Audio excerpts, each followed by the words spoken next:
Alright guys, in today's video we're working on this Toyota 5S-FE engine, 4-cylinder, 2.2 liter, and we've got a problem where we had a spark plug. We were doing the spark plug maintenance. We got to this one.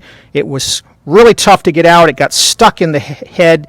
We eventually got it to come off, and when it came off, if you zoom in here, you can see it stripped the aluminum out of the threads and took them out with the plug.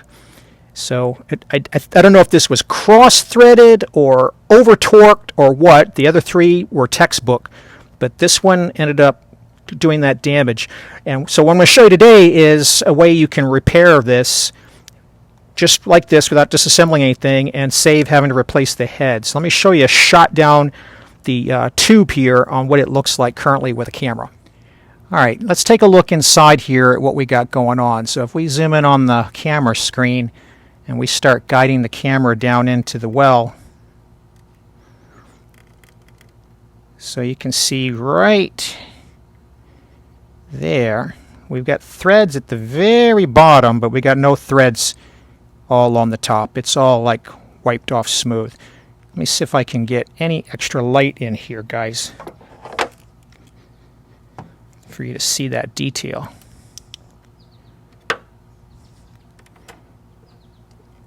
There we go. All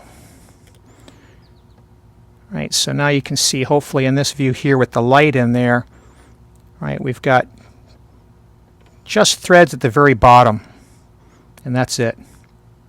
So what are we going to do to repair this? Well, I'm a big fan of helicoil, and I've used them to do a lot of other repairs. So if we pan back out and take a look at this, they've got a product specifically for this type of situation. So this is the tool that we're going to use to try and save replacing this whole head from the salvage yard with this particular kind of problem. It's from Helicoil, and I've used Helicoil products for a long time, and while I've not used this particular one before, I've had a lot of success on their products for cylinder head bolts, exhaust manifold bolts, engine mounting bolts, a lot of different things that last decades. So I'm pretty happy with the trust I have and what this is going to be doing for us. It's a little bit different than a regular helicoil. If we pop it open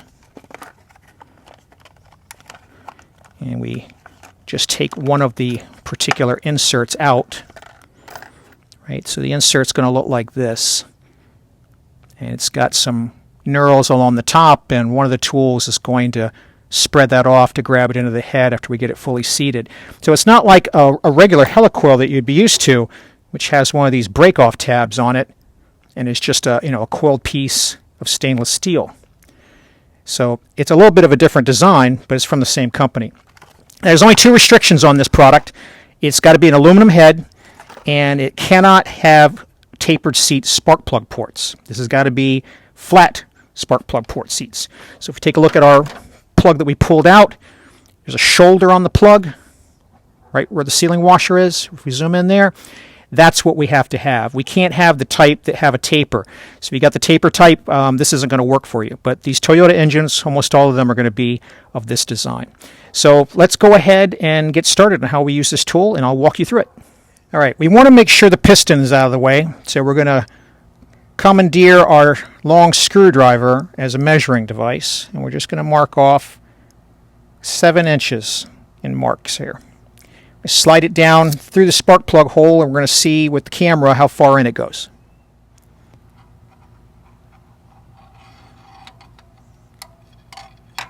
Okay, right now we're sitting right on top of the piston. Alright, so let's just count our marks. 1, 2, 3, 4, and right almost exactly on 5. You can see that right there on the bottom of the screen. Alright, so we're at 5. So if we pull out, what does that mean we've got? 1, 2, 3, 4, and we're sitting right there. That means when we run this thing down to the top, we've got almost twice the length that we need, protecting us from hitting the top of the piston. So we're good. What if we weren't good? What if, when we did this measurement, it looked more like this? Well, in that case, you'd have to get a breaker bar on the front on the crankshaft bolt and turn the engine over to get this piston down more. We're going to open this up so we have plenty of room not to hit anything. Alright, so another reason I like these helicoil ones is you can put an extension in them. So for this Toyota engine, that's absolutely necessary. Now, it's not that strong, right? So we definitely don't want to have a situation where the extension is not long enough and you create another problem. So make sure the extension is ample long enough. And then we're just going to take some chassis grease, and this is just some Supertech Red, nothing fancy. And why are we putting grease on this? Well, we don't want to get these shavings into the cylinder head. At least we want to minimize it as much as we can. Inevitably, some of them are going to get on there. But we're going to try to avoid as much of them as we can.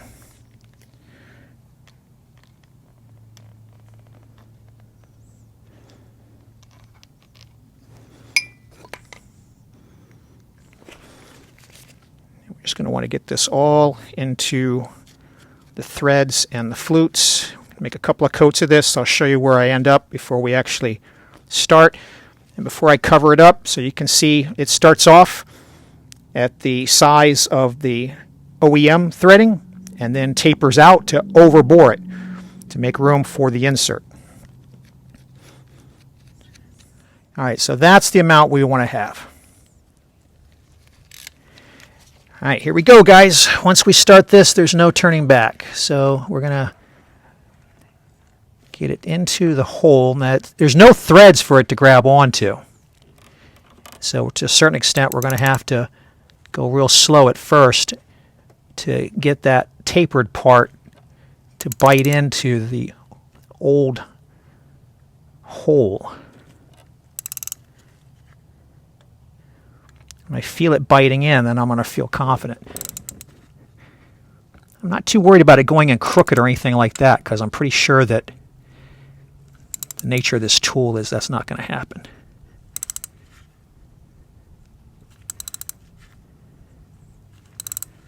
Alright, so I feel like it's into the thicker part now because I'm getting some resistance.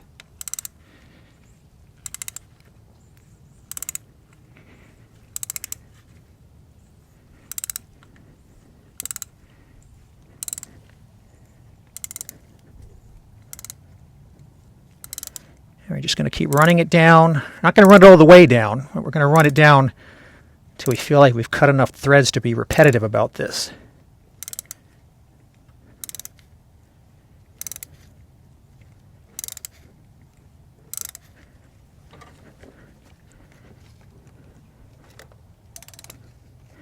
I'm also trying to put some downward pressure on it at the same time.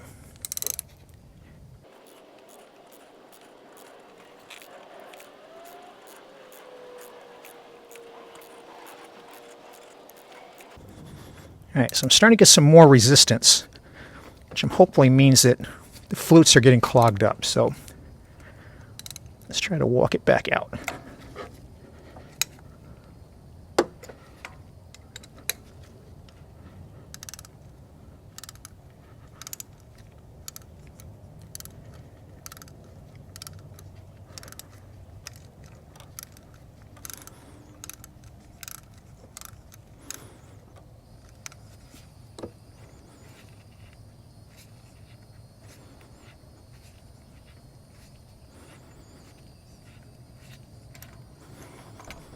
Alright, so we're definitely cutting in, but we haven't really cut in too far to the new size yet. So I'm going to clean this off, we're going to goop it back up again, and we're going to go in again, and we're basically going to repeat this kind of process until we get all the way up. I think what we've done is we just worked through the bottom original threads, since there's no threads on top. Alright, so we're going to re-grease it, and we're going to go back in again. Alright, greased back up, going in for pass number 2.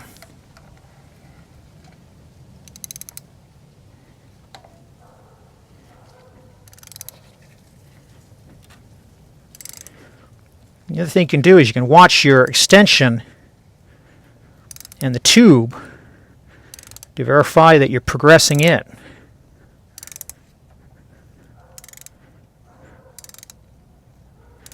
This is a pretty long, painstaking process. So I'm not necessarily going to, burn up the film just on this. So I'm going to keep doing this, and I'll keep bringing it back to show you guys updates on where we are. But this is basically the technique. All right, just an update, guys. Time to go to a longer extension.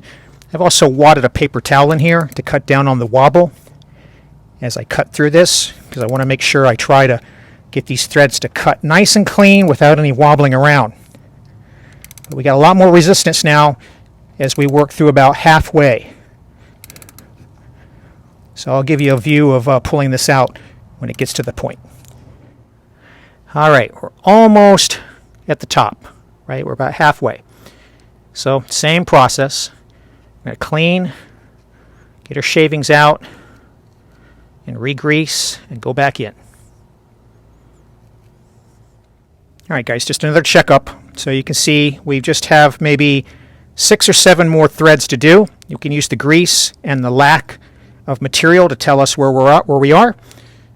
So maybe one more time. And we definitely don't want to, right? Me personally, I don't want to go down any further than the threads are here, because if you go down past that, you run the risk of going too far in.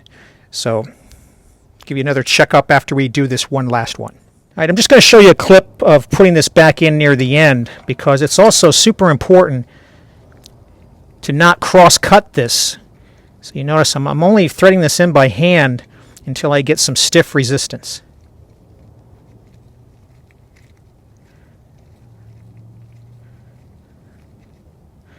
As soon as I get that stiff resistance, I'm going to do 2 things, right? You can choose to do something else, but what I'm going to do, I'm then going to wedge a wadded up paper towel in here like you saw me do in the previous clip, just to cut down on the wobbling.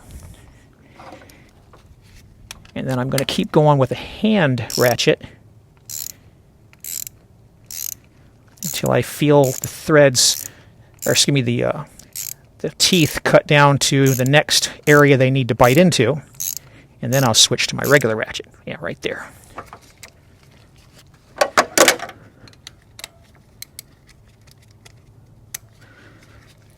And then I'm giving it downward pressure and just basically letting the tool do the work.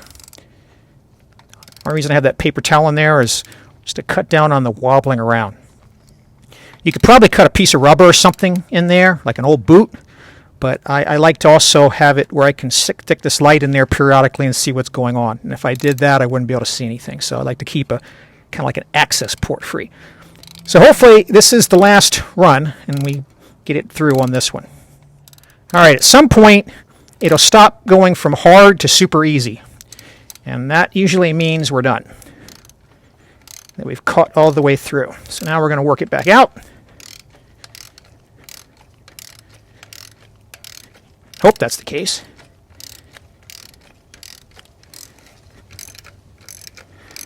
And you notice I'm always trying to keep the shaft steady so we don't wobble around and booger up these new threads, because they're aluminum. Once we get the insert in there, that'll be steel.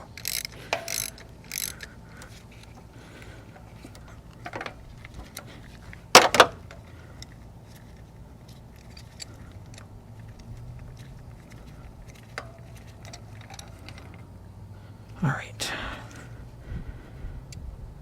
Got just a little bit at the bottom here. I think we ran all the way through. As you can see, the grease is cleaned off the threads, and we just had a little bit of this at the very end from that last bit that we cut through. So I'm going to run it through one more time to try and get any residual shavings, and then we'll be ready to start cleaning this up. All right, so if we zoom in on here, we can see we're all done, right? We ran it up one more time to the top, and we have no shavings, and our grease was wiped off our cutting blades, so we're done. So now it's time to clean it up. All right, so the initial cleaning technique is just to wad over and fold a paper towel, hook it up to a grabber. You can do something like a screwdriver or whatever you got. You just got to get something in here to start getting the loose shavings and the grease out of the well, because we want to go take a look and see if anything got into the piston combustion chamber.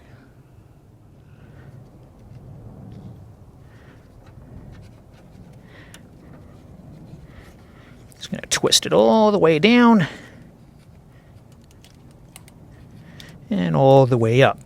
We're going to repeat this until we stop getting stuff. All right, so let's see how we're looking. So I'm going to switch you guys over to the camera view, and we're going to zoom in to that while I walk down here. So we're good all around the well. We got enough of this out. I'm not going to try to get it spick and span, and we're going to go take a look down here at these threads.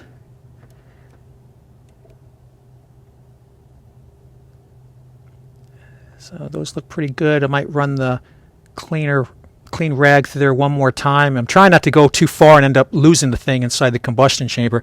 Not that it wouldn't, get burned up, but why do that if you don't have to? And if we look at the piston, I can see right here one small shaving. I don't see anything else. Unfortunately, it's aluminum. Otherwise, you just drop a magnet down there. But I'll try to get a pick with some grease on the end of it. See if I can get that one little piece out that I think is a shaving. Yeah, that's a shaving. Let's see if we can get that out of there. It's not a huge deal if it doesn't. We obviously have gotten 99 and 44 100ths of this stuff in the grease if we only have this one piece that dropped through. And if we don't get it, it'll end up getting ejected through the exhaust valve and out the exhaust system anyway. So I'm going to make a try for that, and then we're going to start trying to put the insert in. All right, once you've got it mechanically cleaned out, you can squirt some brake clean down there or something else that you want to use to clean it. I prefer, because I don't want to have this necessarily washing down the walls of the piston rings, I'm going to just soak up a rag, because the only thing I'm really interested in is getting any grease off of the threads we cut. Don't really care if any grease got inside the piston. It's going to get combusted, and anything we might have missed on the tube is irrelevant as well. So we're just after cleaning the threads. So for me, that's fine to soak a rag with some brake clean and spin it around with the extractor that I showed you earlier.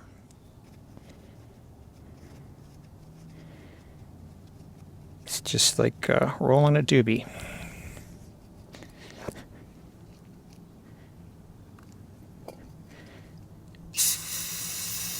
That's all we're going to do. We're going to run that down in the threads a few times, and then we'll run it on the well as well.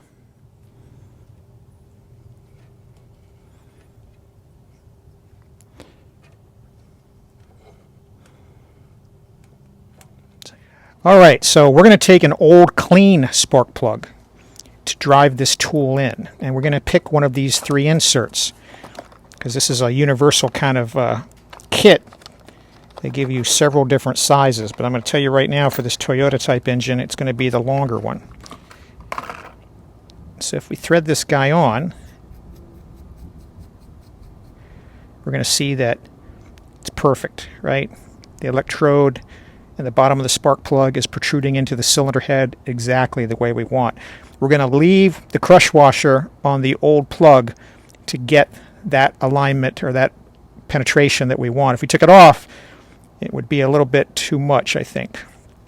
Now, to run this in, we're going to hit this guy with some brake clean, because there may be some rust preventative chemicals put on it. I don't know. I just don't want to take a chance.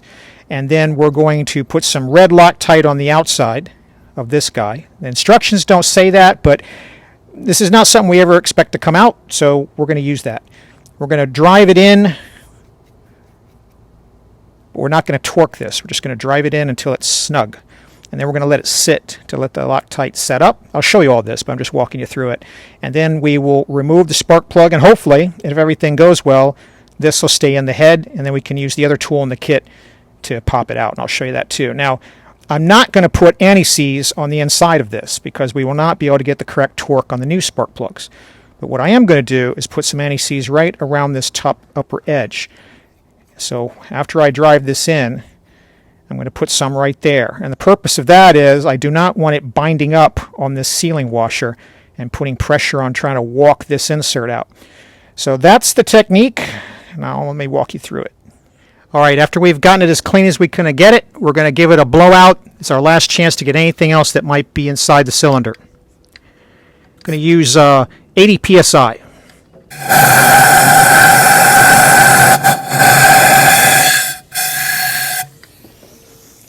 And now with that done, we can move on to the insert.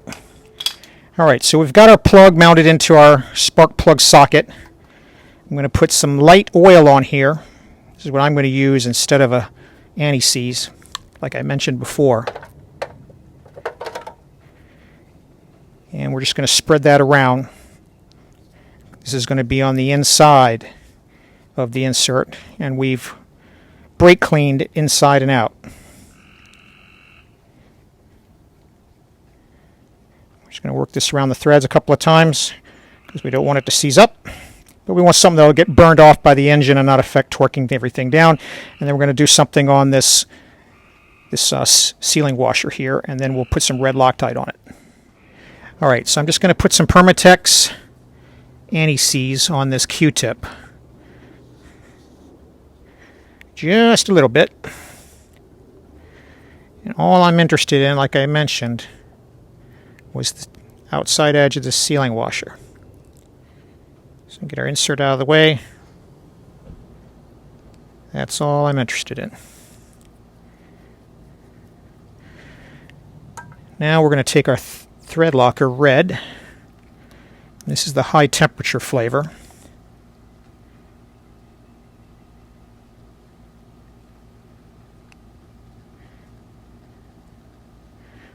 And we're going to spread this around. Right in the middle of the insert, not near the ends.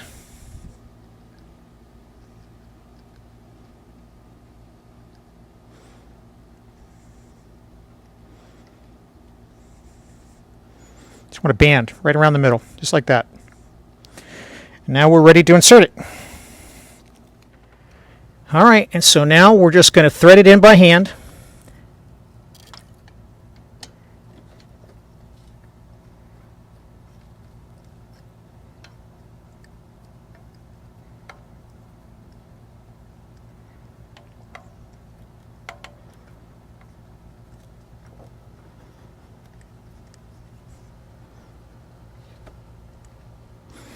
And when it starts to get a little snug, grab our ratchet. Let's move our camera out of the way. And I'm just going to snug it just right there. Don't want to torque it. I just want to make sure it's seated.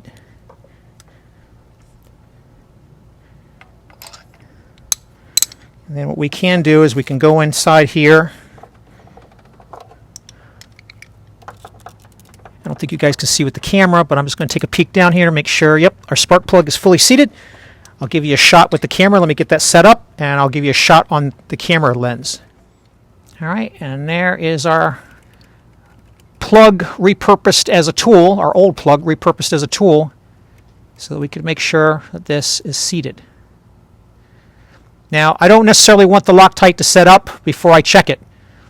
So I'm actually going to run the risk. I'm going to go put the socket back in right now.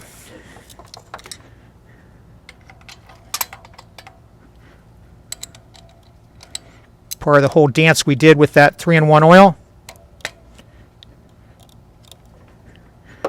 was so that hopefully I can do what I'm doing right now. Plug coming out, leaving the insert installed.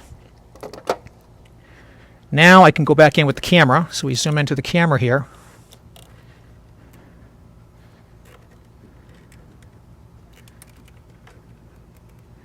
And what I'm interested in seeing here, if I can get the camera twisted just right, I'm interested in seeing that those serrations are level, right like that. So the plug is going to sit right on top of them. That's exactly what we want. Now I'm going to go in there and double check that with a long skinny screwdriver, and then we'll come back and I'll show you how we seat and finish up this insert. All right, so if we zoom in here on one of the smaller inserts, we've got this knurled part of the threading at the very top, and we just verified with a flathead screwdriver that it's perfectly level with the sealing surface for the plug. Now we got to get this tool in here, and we got to give it a couple of whacks so that it closes that gap right there and swells this out to bite into the aluminum. Now obviously this is a little bit too short for this particular plug tube, so we're going to need to have some kind of a punch to go up on top of it, but that's the last step. Alright, so we got to get this USA tool inside there, And we're going to take a brass punch, and we're just going to band these two together, and that'll give us the length we need and the force that this guy can hold up to for what we need to do. All right, so now with this setup here, we can be sure that we've got that settled in. We just heard it settled in.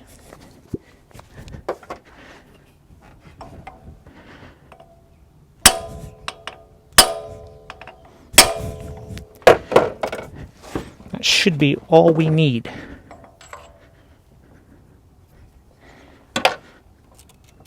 Now let's get the camera set up and I'll show you guys what it looks like. All right, let's inspect this again. And what we're looking for, if you remember from the previous view, we could see a little bit of a gap around those serrations. And now they're smooshed into the aluminum. So this is exactly what we want to see. And the other test, where we took a long screwdriver, which I rolled under the car, guys, so I'll have to cut a clip and show you that. But I'll show you how this is flush here as soon as I fetch that. All right, here we go. So we've got the screwdriver sitting in there, flathead screwdriver, slotted screwdriver. And all thing I'm trying to show you is what I was aiming for was to make sure that this is flush. Right? If it wasn't, I would have felt a ridge, and I would not have set it until I had corrected that. I might have had to put the plug in again and give it one more tug-type turn, but I want this sucker perfectly flush to replicate the OEM setup as closely as possible. So at this point, the repair is done in terms of the mechanical part of it. Now we need to let the thread locker set up, and we can put a new plug in there, and we should be good to go. All right, guys, we've given it a half hour to let that red Loctite set up. We're going to put a new plug in here to match the other three we already did. Toyota 9919-01194. This particular 5S-FE Toyota engine takes these double platinum type plugs originally. This one's from Denso, and GK makes them as well. You don't need to do anything with the gap. We're just going to run it in by hand, which more than likely is not what was done last time, which started this whole ordeal by somebody. I'm going to run it in until it gets snug, and then we'll pull up the torque wrench right there, and we'll torque it to the factory spec of 13 foot-pounds, and we'll see if our insert holds up. All right, we had a brief intermission there. Torqued to 13 foot-pounds. Now, last thing we're going to do, guys, we're going to put a little bit of dielectric on the inside of this cleaned-off boot, just to help with water intrusion and sticking to the plug. And we are done. So I hope this helps you out and saving a head instead of having to hit the salvage yard for a replacement when this kind of problem happens. The original symptom of this was it was very hard to remove that plug, and then at some point it just started spinning and it would not finish coming out. So what we ended up doing is we ended up starting up the engine. Was hoping it maybe would blow it out. That wasn't the case, but at least it warmed it up, got some expansion going. We took that brass drift, we popped it in, that got it off the threads it was stuck on, and we were able to pull it out with a pair of pliers. But this helicoil saved the day. We're going to go take it for a test drive now, make sure she's holding up, but I'm pretty confident that it will. Helicoil makes good products. If you have any questions or comments, leave them below, and I'll try to help. If you did find this video useful and it saved you some money, go ahead and hit that like button and pay it forward. And as always, thanks for watching.